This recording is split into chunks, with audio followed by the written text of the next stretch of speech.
Okay, April Fools. No jokes. I'm not going to try to fool you.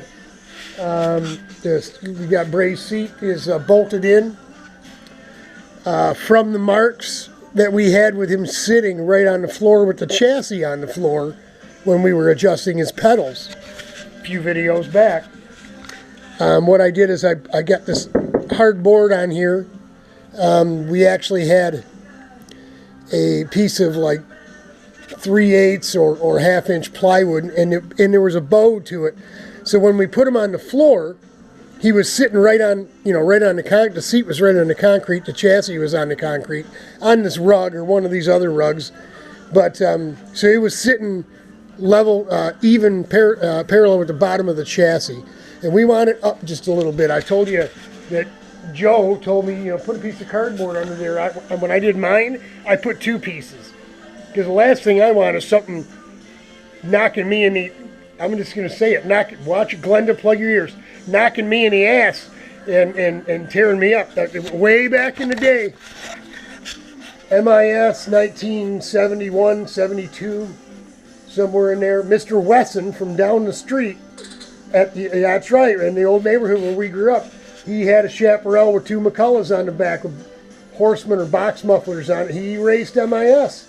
And the tin in his seat, that's right, it was dragging the ground, and it wore right through. They had chaps back in the day, so it wore right through the upholstery, through his pants, and he had raspberries on his behind. He had a Mr. Ass for a while it healed, just like I did from the old electrical burn. We're not even going to go there. But I've been working on this thing, pods off, because the nerfs need to be extended. Wanted to get the seat in place. We were not going to compromise on that's as far over. It's already over, as you can see. Tomorrow, he's here right now. Him and his sister just got here. Tomorrow we'll get him up inside of here and make sure we got the steering wheel where he likes it, where he wants it. What we're going to do is take a piece of aluminum out of the cabinet here, big thick piece of 1/4-inch aluminum, and just set it on here. Yes, with this here it'll give us trouble, but we don't care. It's just something to set the engine on. We're going to put the clutch on the engine. Set the motor on here. See how far offset it needs to be. We may even have to clamp it, the aluminum, because I'm pretty sure the engine obviously isn't going to sit right over this frame. It's going to sit over top of this outside rail. You saw how it was not happy. Well, like I said, we got another inch of axle to move out. This was not contacting the engine where it was sitting, but if it comes out, if we move an inch, we're gonna move an inch.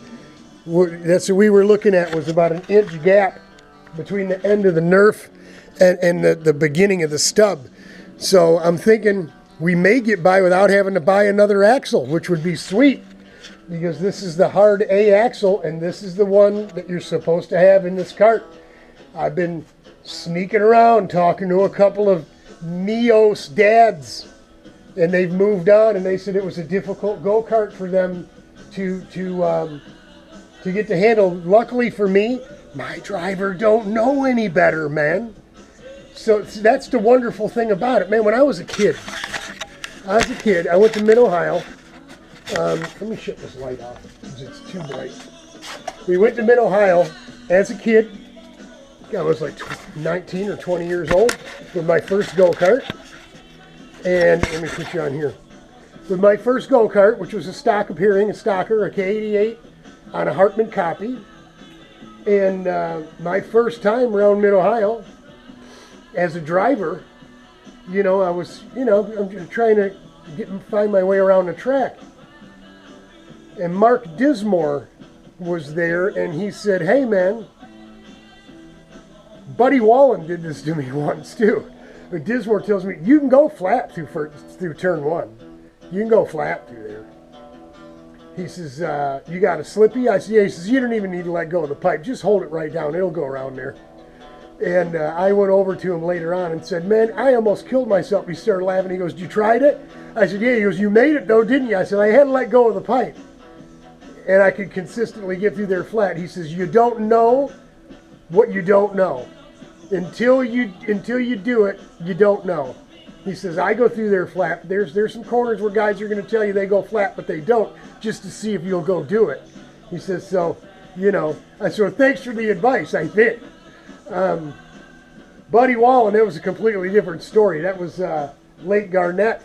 I was letting off the gas, and because you go over a bridge. There's a lake in the middle of the racetrack in the park, and that bridge went over the water coming in or the water going out of the lake, and you'd get airborne. You'd get big bad airborne. You know, lay down shifter cart. You're doing 130, 140, 130 for sure. You got Daytona gearing on for Garnett. The back straightaway is 1.5 miles long. He says, stay on it, it'll land straight. And I'm like, yeah, I don't think so. His dad had told me in the morning to go for the ride on the truck and check out the track. He says, now when you get back, he says, you're going to think you can go 100%. He said, if you go, he said 70, 80%. Don't go more than 80%. He says, people leave here in a box. That, you know, people have been killed here. So you don't know what you don't know, I guess, is the point I was trying to make there. And so Braden won't know what he doesn't know. So we'll just tell him to go out, have fun, go as fast as you can, and we'll watch him spin out.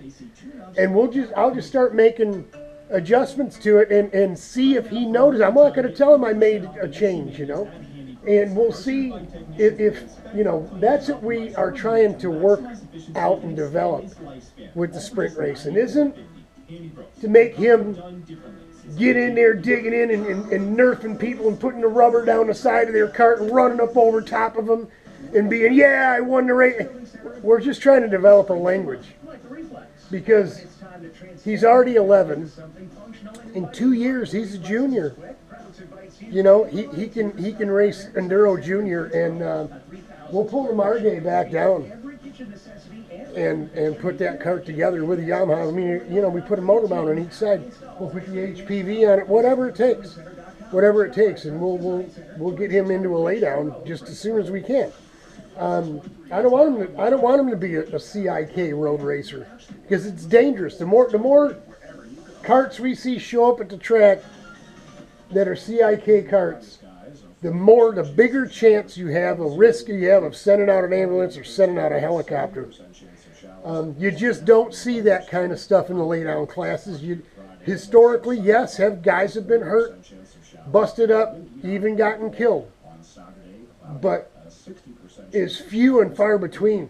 This is happening every weekend. Every weekend somebody's getting air flighted out, right? Every weekend now, and it's always one of these sprint carts. So I'm torn about putting him in it, but on a sprint track he'll be safe. He'll be okay. We'll have him just start in the back and see if he can hang with the pack. And if he can hang with the pack and he's passing some carts, then we'll let him start wherever he picks or wherever, you know, they tell him to go. But we'll be out here tomorrow. Like I said, getting the steering wheel into position. If it's okay, then we're going to we'll get the fairing on, and we may even bleed some brakes. We're going to, like I said, we're waiting on the motor mount, but we can at least get an idea of where the chain's going to need to go. I mean, the sprocket really can't move too much between here and here. You know, you don't have a lot of room to move. So I'm guessing we're more than likely going to have the teeth on the clutch outboard on the outside of the crank. Right? I mean, it's got a rubber deal on it, but teeth out instead of teeth in. It'll push the motor out a little further, but we won't be able to get to the chain, to the clutch. There's just not enough room, and we weren't willing to compromise moving the seat any more than we already did. I didn't use any spacer, you know. We already opened it up a little bit from stock standard factory, but I just wasn't willing to move him over any further than that, you know. He's already cockeyed, but he'll be okay. So we'll work on that tomorrow. We're going to vacuum this garbage up here. I was making spacers for underneath his seat. Hi, Brooklyn, you on the movie? So we cut out a bunch of plastic and made a big mess. But and we also got the black paint. It's dark back here. We got the wheels drying up here. We painted the back side of the wheels today. Hey,